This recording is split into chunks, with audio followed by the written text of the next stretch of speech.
Dear student,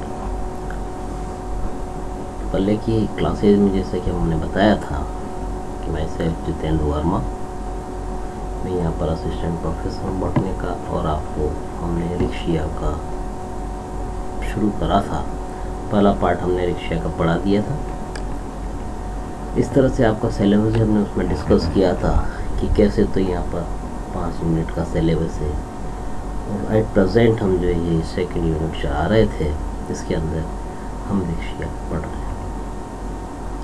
इस तरह से नेचर के अंदर अगर देखा जाए तो रिक्शिया ऐसे आप देख सकते हैं, ब्राइफाइट जो ये पाए गए हैं, इन्हीं में नमी वाली युक्त की जगह ये रिक्शिया अटैच रहता है।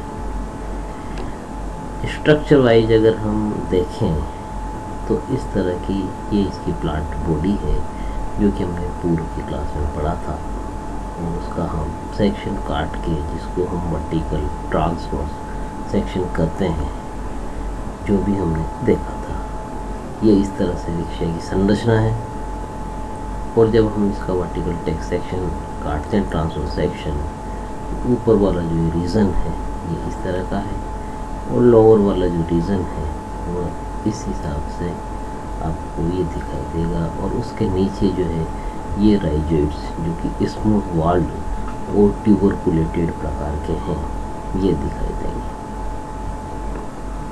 ये इस तरह से बाहर से थैलस दिखाई दिया, ये डोर्सल सरफेस कराएगी जो कि ऊपर की तरफ दिख रही है, और लोअर सरफेस जो कि ज़मीन की तरफ है, उसमें राइजोइड्स अटैच होते हैं। ये राइजोइड्स ही पानी और उसमें घुले मिनरल्स का एब्जॉर्प्शन करते हैं।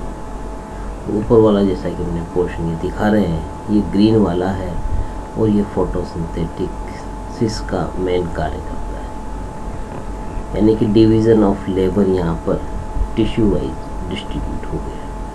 इस तरह से ये थैलस आप देख रहे हैं यहाँ पर। अगर हम समरी फॉर्म में देखें तो ये वाली लाइफ साइकिल इसकी दिखाई दे रही है, इसको भी हम डिटेल में लेंगे कि ये थैलस है।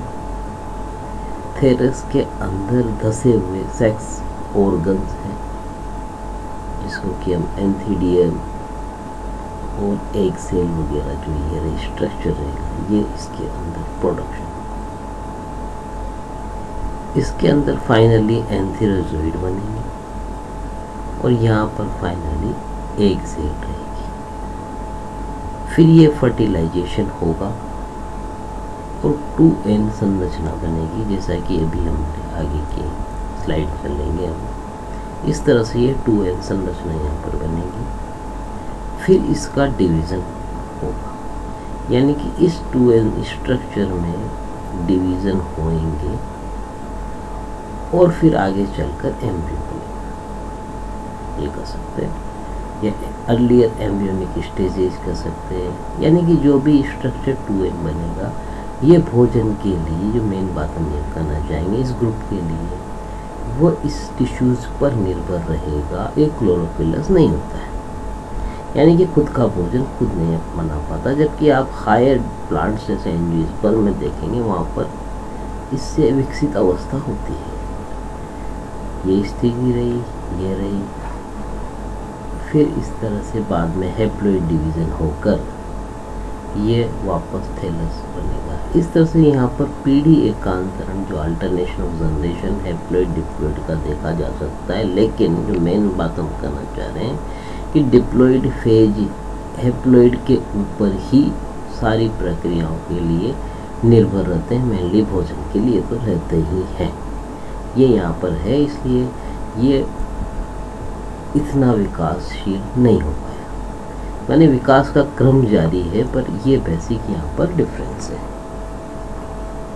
The structure organization of a male sex organ is called antheridium, and the female sex organ is called archidium. In this newer words, Dixia. Anthidium.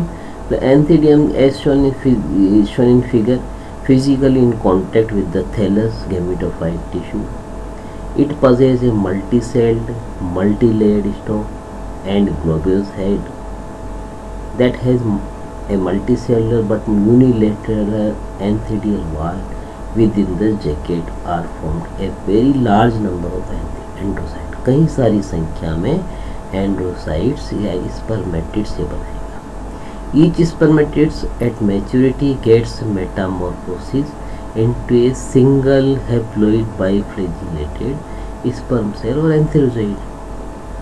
Both the flagella are anteriorly inserted and are similar in whiplash cell. Not insert, यहाँ पर whiplash है, smooth walled वाले flagella structure यहाँ पर है. All the cells of anthedium are haploid. सारी cells जो antheridium की हैप्लॉइड है. Mitotic division proceeds and androcyte formation. The archegonium, जैसा कि फिगर में देखेंगे अभी हम, an archegonium is a flask shaped organ. It consist of two parts. The basal swollen portion is called venter and a long slender neck. अभी देखिए इस diagram में ये इस तरह से यहाँ पर ये आर्चिगोनियम जो हम करना चाह रहे हैं अभी, ये वाली संरचना है. ये कवर सेल है, इसमें ये नेक सेल्स हैं, ये नेक कैनाल सेल्स हैं, ये वाली वेंटर कैनाल सेल का, और इस तरह से एक है यहाँ पर जिसकी हम चर्चा कर रहे हैं. The archegonium is a flask-shaped organ. It consists of two parts. The basal swollen portion is called venter and a long slender is called neck. The venter is directly in physical contact with the thallus. In Rixia there is no distinct stalk, however it may be present in many other bryozoa. There is a vertical row of cells, 4 in the Rixia, the next canal cells. A layer of sterile cells form a protective jacket around the neck canal, जैसा कि अभी अपने diagram में देखा था. The tip of the neck is made up of 4 specialized large cape or cover cells. The diameter of these cover cell is greater than the neck cell. जैसे ये कहा गया है कि डायमीटर इसका इससे ज़्यादा है. ये देखिए आप ऊपर, ये कवर सेल्स कंपैरेटिवली इन सेल्स की तुलना में बड़ी है. The tip of the neck is made up of 4 specialized large cape or cover cells. The diameter of these cover cell is greater than the neck cell. The venter also has a jacket of sterile cells. The jacket cover sterile cover of jacket cells of the neck and venter forms a continuous cover. The cover of venter is called venter wall. It encloses a large venter cavity. Inside the venter cavity lies 2 cells. The larger basal egg cell. Larger जो है वो basal की side है, वो egg cell है. And above is a smaller venter canal cell. इसको VCC भी short में कहा जाता है. The venter canal cell thus has a neck canal cells above it and an egg cells below it. ये देखिए वापस स्ट्रक्चर पे हम जाएंगे. ये इस तरह का, ये वाली कवर सेल का लाइन, ये जो है ये नेक सेल्स है, ये जो है ये नेक कैनाल सेल है, या नेक कैनाल, और ये वाली जो है इसके नीचे ये वेंटर कैनाल सेल है जिसकी हम बात कर रहे हैं. और ये सबसे लोअर पर एग सेल है. यहाँ पर ये पॉइंट यहाँ पर आपको दिख रहा है, ये वाली इस तरह की संरचना यहाँ पर दिख रही है. वापस उसी डायग्राम उसी स्लाइड पर आते हैं. The venter has a jacket of the sterile cover jacket cells of the neck and venter forms a continuous cover. The cover of venter is called the venter wall. It encloses a large venter. Within this venter cavity lies the 2 cells, the larger basal egg cell, and above it is the smaller venter canal cell. Thus, venter canal cell has a neck canal cells above it and an egg cell above it. All the cells of the archegonium are haploid. यहाँ पर सारी sales क्या है, haploid प्रकार की है. Mitotic division proceeds egg cell division, cell formation. The egg cell is a non motile fertile gametes. Main point क्या है जो हायर ग्रुप से हम कंपेयर करेंगे जब आएगा. The egg cell is a non motile female gamete. You may note that a number of archegonium per gametophyte thallus and their position on the thallus and the size, number of neck cell vary with the species, species to species इनकी संख्या very करती है, पर basic structure जो हमने कहा वह इसमें इस तरह का। However the function of archegonium remains the same. The initial event of syngamy fertilization, zygote formation, और जो इसके बाद होता है development of multicellular sporophyte happens within the confines of a venter of earth. ये सारी प्रक्रियाएं आर्चिगोनियम के वेंटर के अंदर ही होगी। And this archegonium is still in the physical contact with the gametophyte, यानी कि ये आर्चिगोनियम जब तक भी फिजिकल कॉन्टैक्ट गैमेटोफाइट के फिजिकल कॉन्टैक्ट में ही रहता है। Thus, the in archegonians early and all phases of the development takes place on the gametophyte. The sporophyte tissue thus form initially and throughout remains achlorophyllous, जो main character comparison में आएगा higher group से, ये achlorophyllous है। At this stage, the sporophyte derives its nutrition from the maternal gametophyte. इस stage तक भी है जो है गैमेटोफाइट से ही जो है फूड या न्यूट्रिशन कर सकते हैं वो लेता है, क्योंकि ये एक क्लोरोफिलस प्रकार का है। The initial phase of the life of a sporophyte is designated as embryo, embryo कहा जा गया है उसे। Thus all archegoniates proceed the have diploid multicellular embryo within the confines of the archegonium. इस प्रकार से सारे कई और आर्चिगोन में भी यही स्थिति यहाँ देख रही है। जैसे कि ये वाला डायग्राम है, इसमें भी क्लियर दिख रहा है कि ये एपिडर्मल सेल्स है, ये ओपनिंग है, यहाँ पर ये वाला हम स्ट्रक्चर है जिसकी हम बात कर रहे हैं। ये वाला स्ट्रक्चर और डिटेल में हम दिखा रहे हैं कि किस तरह से ये घिरा हुआ है इससे, और ये अंदर स्पोर टेट्राड है। ये जो वर्टिकल ट्रांसफर सेक्शन जो कि हम प्रैक्टिकल में काटेंगे भी सही, उसमें ये आपको सारी संरचनाएं दिखाई देंगी।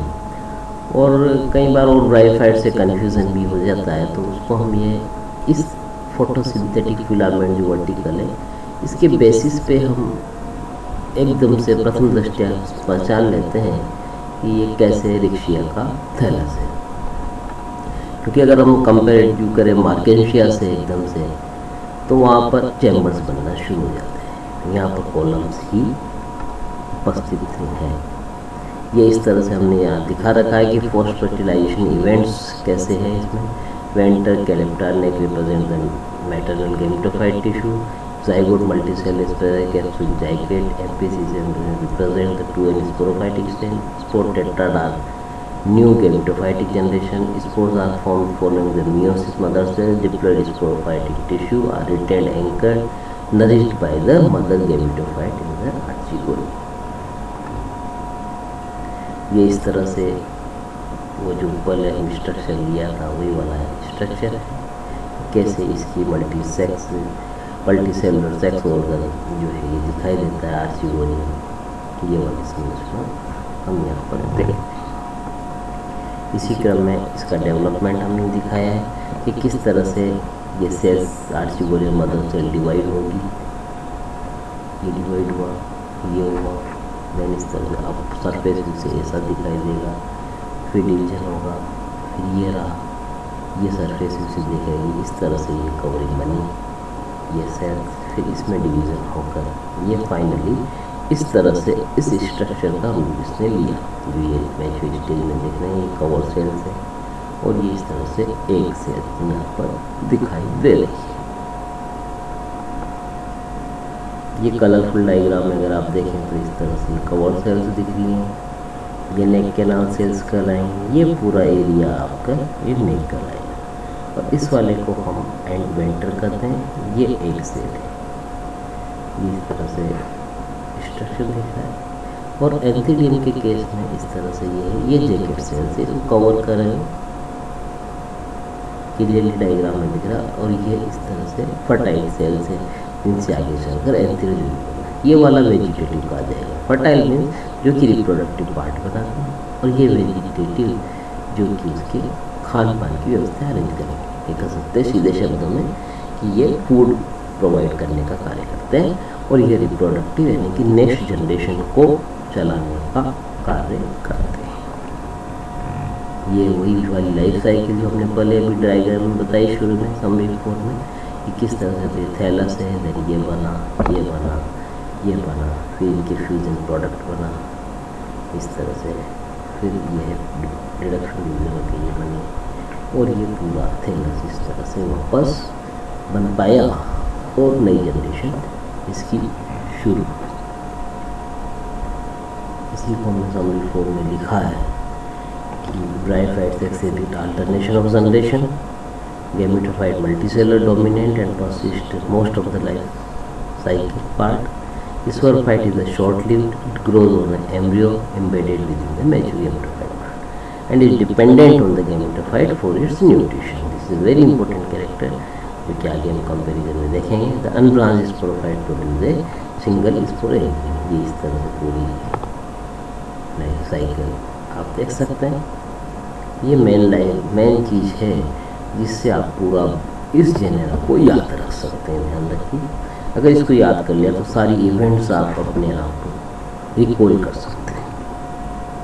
इस तरह से ये पूरा ग्राफिक वे में भी अगर देखें तो ये ऐसे भी बनाई आप डायग्राम कि रिक्शिया रहा, ये गेमेटोफाइट फेज है, फिर मेल पार्ट ये बना, ये एक बना, एंथेरोजोइड बना, देन इस तरह से spore, then embryo, spore mother cell, then reduction division, फिर स्पोर्स बने, फिर इस तरह से ये। तो ऐसे आप इसको पूरा ग्राफिक लाइफ साइकिल के जरिए इसको पूरा मेमोराइज कर सकते हैं। Thank you.